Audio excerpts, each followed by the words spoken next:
आज ये एक स्पेशल वीडियो है आप लोगों के लिए, जिसका कंटेंट आप लोगों की तरफ से आया है। पिछले दिनों मैं इंस्टाग्राम पे स्क्रॉलिंग कर रहा था और स्क्रॉलिंग करते करते एक पोस्ट ने मेरा ध्यान खींचा। पोस्ट का टाइटल था, पिता के द्वारा दी हुई कोई एक ऐसी सीख बताओ जिसने आपका जीवन बदल दिया हो। दोस्तों, पिता चाहे कैसा भी हो, लेकिन अपनी संतान को वो हमेशा सही सीख देते हैं और सही राह पे चलने की सलाह देते हैं। आज के ज़माने में हम अगर किसी से सलाह मांगते हैं तो हमको वो बेभाव मिल जाती है, खूब मिल जाती है, लेकिन वो सही सलाह है या नहीं है, उसको फॉलो किया जाए नहीं किया जाए, बड़े सवाल हैं। लेकिन जब एक पिता अपने बच्चों को सलाह देता है तो वो सलाह सही होती है और उस पर चला जा सकता है, विश्वास किया जा सकता है। आज के इस वीडियो में ऐसी ही सलाह मैं आप लोगों के साथ में शेयर करूंगा जो किसी के पिता ने अपने बच्चों को दी है, तो यानी कि हम उस सलाह को अपना सकते हैं, मान सकते हैं। तो आइए स्टार्ट करते हैं। सबसे पहले एक महिला हैं, वो लिखती हैं, समय पर सब मिलेगा, बस अपना काम करो। बहुत अच्छी बात है, हमें समय पर सब कुछ मिल जाता है अगर हम अपना काम करते रहें। इसके बाद एक साहब है, वो लिखते हैं, हमेशा दूसरों की मदद करो, तुम्हारी मदद खुदा करेंगे। इनके पिता ने मदद करने की सलाह दी है और ये आजमाई हुई बातें हैं। इसके बाद एक और सज्जन है, वो लिखते हैं, बेशक प्रेम करो लेकिन छुपाओ मत। अपनों की छुपी हुई बातें अगर गैरों से पता चलें तो बहुत दुख होता है। जी हाँ दोस्तों, अपनों से हमें कोई भी बात छुपानी नहीं चाहिए। इससे पहले कि दूसरे उस बात को बताएं, हमें खुद वो बात अपनों को बता देनी चाहिए। आगे एक और महोदय लिखते हैं, हमेशा अच्छे रास्ते पर चलना इंसानियत इसी का नाम है। जी हाँ दोस्तों, सही रास्ते पर चलना ही इंसानियत है।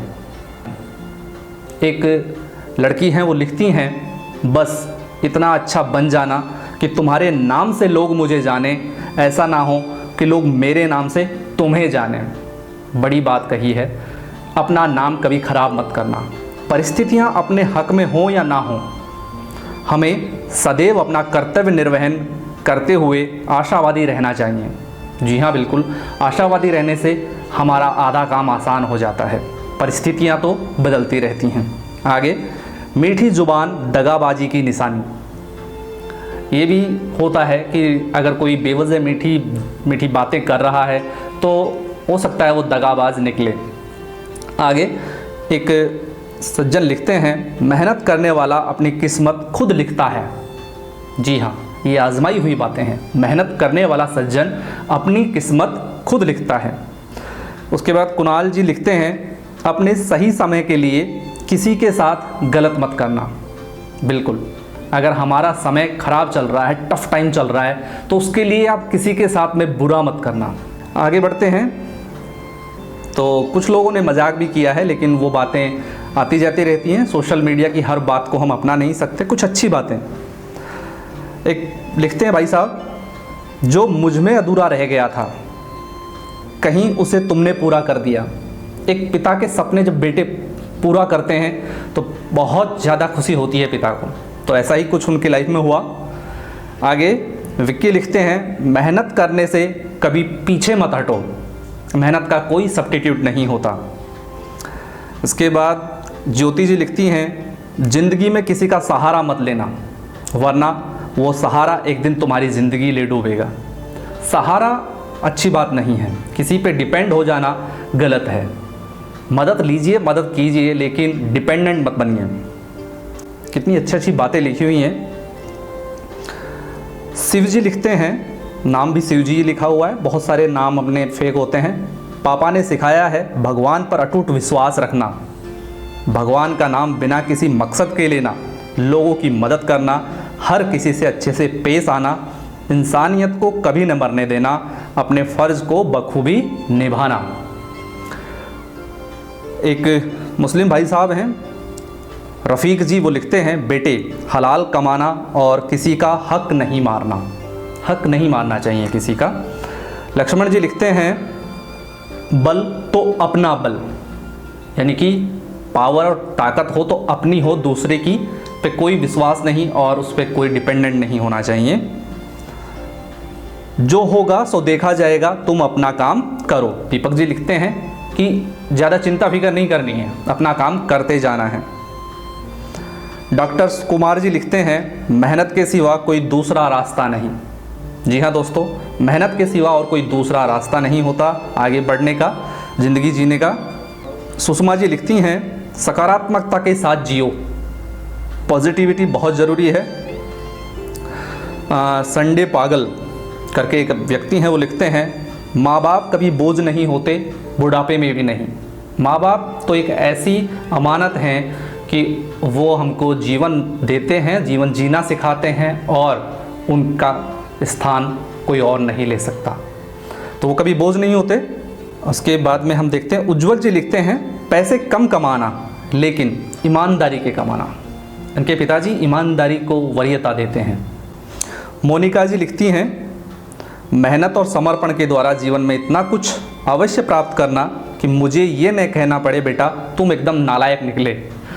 जी हाँ, हर पिता चाहता है कि उसकी औलाद, संतान लायक बने और जीवन में आगे बढ़े।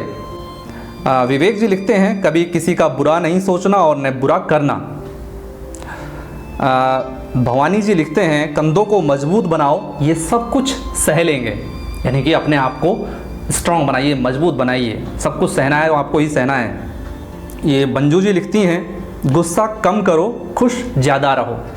गुस्सा नहीं करना चाहिए, सब बताते हैं, इनके पिता ने भी बताया है। साथ में जोड़ा है कि खुश ज़्यादा रहो, जब ज़्यादा खुश रहेंगे तो गुस्सा ऑटोमेटिक कम हो जाएगा। इसके बाद में राव साहब जी लिखते हैं जो हो रहा है होने दो, कोई अपना नसीब तो नहीं ले लेगा। जी हाँ दोस्तों, कई बार हम बेवजह की चिंताएं करते हैं, तो उस तरह की चिंताओं में ना पड़ के हमें अपने नसीब पर विश्वास करके काम करना चाहिए। संकल्प जी लिखते हैं मनुष्य एक स्वार्थी प्राणी है और स्वार्थपूर्ण रहकर ही समाज में अपना जीवन यापन करता है। इसके बाद में ये प्रज्ञा जी लिखती हैं अन्न का एक दाना भी कभी खराब नहीं होने देना।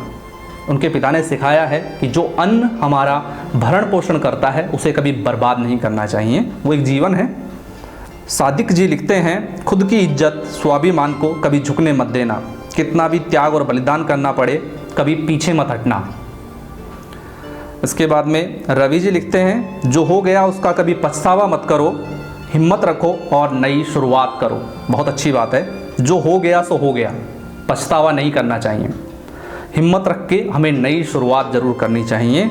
नमिता जी लिखती हैं कभी भी जानबूझकर कुछ गलत मत करो, किसी के साथ भी नहीं, बस अपना काम ईमानदारी से करो अंत तक, लास्ट तक हमको अपना काम ईमानदारी से करना चाहिए और जानबूझकर के भी किसी के साथ में कुछ गलत नहीं करना चाहिए। अनजाने में गलती हो जाती हैं, वो अलग बात है। अरविंद जी लिखते हैं पिताजी कहते थे सफलता के पीछे जिसका हाथ है उसके हाथ को कभी खाली मत रखना, उसमें भी थोड़ी सी सफलता रख देना, नहीं तो हाथ छूटते देर नहीं लगती। गहरी बात है, आप सब समझ रहे हैं ये चीज़ें। अभिषेक जी बोलते हैं अफसोस ऐसी किस्मत ही नहीं थी कि सुन पाता पिता को। इनके पिताजी अर्ली एज में चले गए होंगे, तो ये पिता को मिस कर रहे हैं। तो हमें अपने पिता को ज़रूर सुनना चाहिए, वो अनुभव से जो बातें बताते हैं वो बातें हमारी ज़िंदगी बदल सकती हैं। आगे और देखते हैं।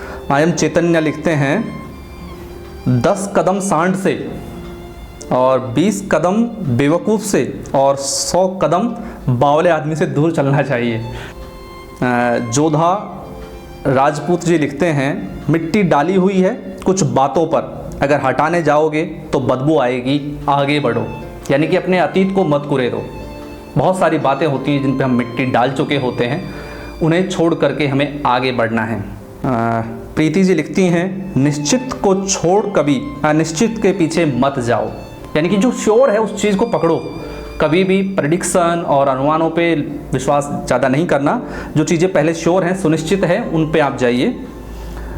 ध्रुव जी लिखते हैं सबसे बुरे लगते हैं जब दुनिया की सच्चाई सामने रखते हैं पिता।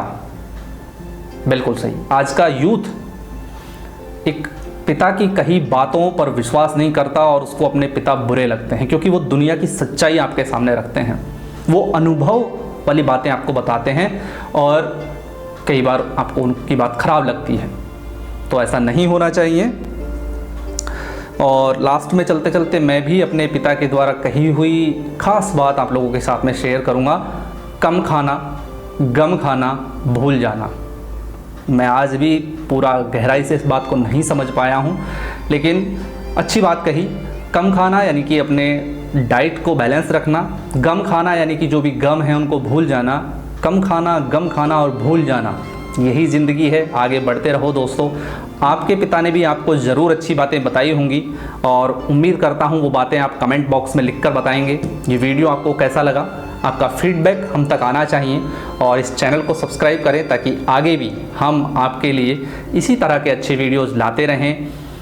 लाइक करना नहीं भूलना। फिर मिलेंगे। धन्यवाद।